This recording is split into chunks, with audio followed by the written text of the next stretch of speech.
Good morning, everyone. Today we will continue the chapter that is chapter 10, reaching the age of adolescence. In our previous class, we have discussed what is adolescence and the puberty.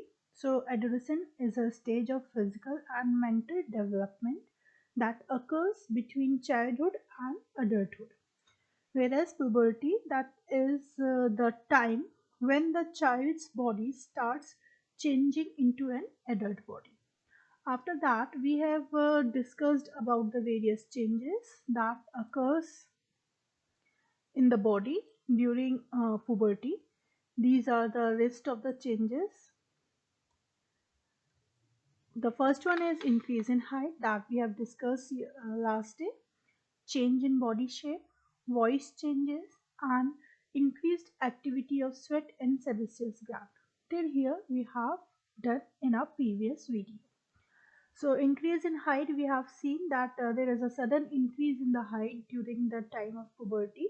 That is because of the hormones secreted by various glands. Then we have discussed about the formula by which we can easily calculate the age of the growing children, whether it is a boy or a girl. So we can easily identify the final age of that child on the basis of the percentage of the full height at a particular age that we have discussed. After that, we have also discussed about the changes in the body. Boys shoulder becomes broader and body become muscular. In girls, the region below the waist becomes wider, that we have discussed.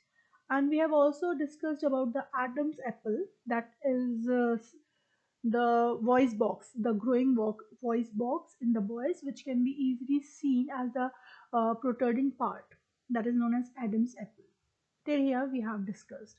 Now we can see about the increased activity of sweat and sebaceous gland.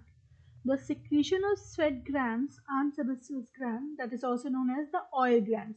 So they release oil, and because of that extra oil, many young people get acne problems, pimples problem on the face, and that is just because of the increased activity of these two glands.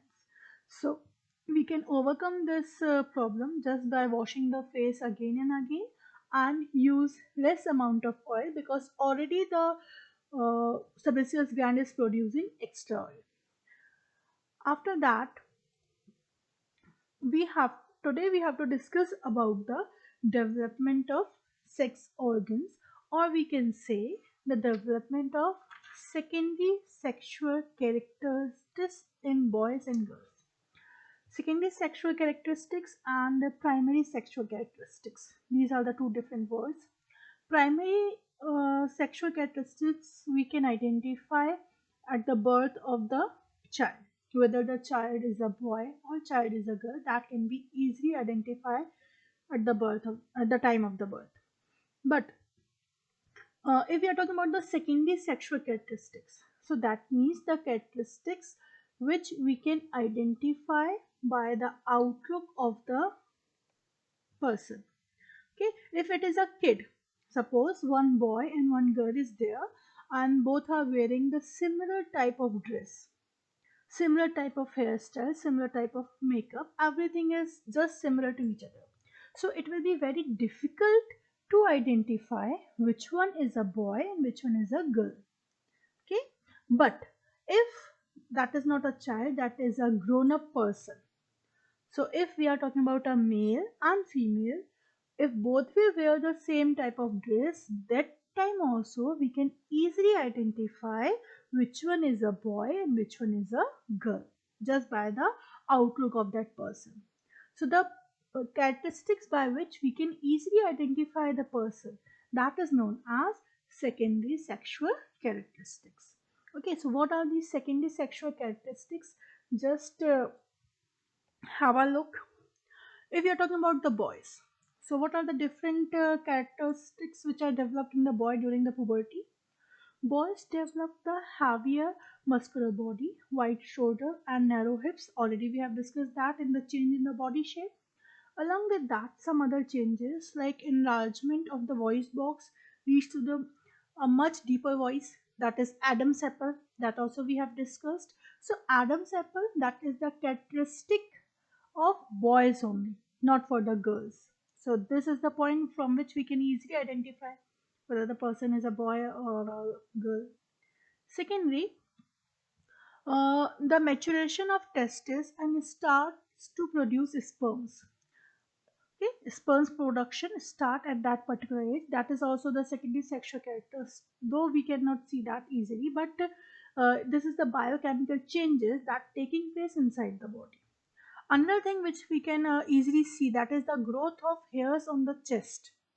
Not only the chest, but we can see the mustache and the beard also. Okay, so that we can easily identify. Girls do not have the mustache, but boys have. So that is the another point by which we can easily identify the male and the female. Now, if we are talking about the girls, so the changes that develop in the girls is rounded hips and breast development.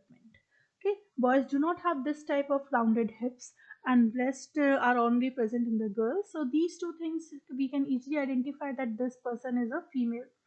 Secondly, as the testes start producing sperm, similarly the ovaries. Last chapter we have discussed that ovaries produces ovum. So this is the time where the ovaries get mature and now they will start producing ovum. Ovulation and menstruation initiated. Then mammary gland enlarged, that is in the form of breast. So these are the different changes which takes place in the body of a girl, and these are the changes which are the list of changes that we can see in the boys. So these these characters are known as secondary sexual characters. So that is the another important part of puberty. Now, if we're talking about the development of sex organs, so what are the different sex organs for male and female that we have discussed in the previous chapter? Testis and penis, that is pair of testis, sperm duct and penis. These are the part of male reproductive organ. So testis, as we have discussed now also, now they will start producing the sperms. Similarly, if we are talking about the females, so the sex organs contains pair of ovaries and oviduct along with the uterus, that also we have discussed in the previous chapter. So here ovaries get mature and then they will start producing the eggs. So these are the different changes which takes place in the body of boys and girls. After that, the next point is the another characteristic of puberty, that is mental maturity. It is the time in one's life when the brain has the greatest capacity of learning, and that's why they are very curious. They want to know each and everything. Okay, and this is the time the catching power of the children is very, very high. So they can learn all type of things very easily. Okay, the next one is intellectual maturity, the change in person's way of thinking.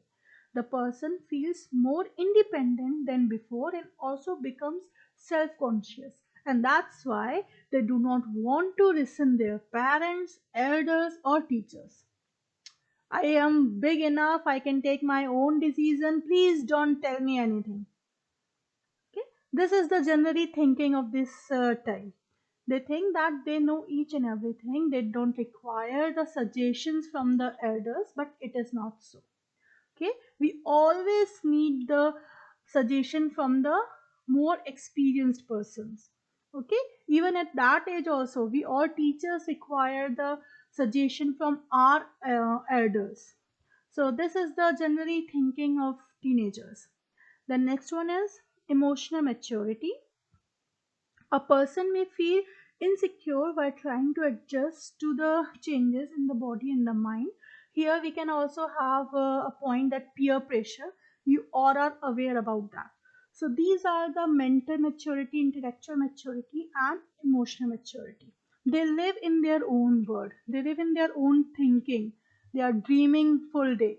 So that is just because of all the changes that are taking place inside the body. That is just because of hormones. Remaining we will discuss in our next video. Thank you.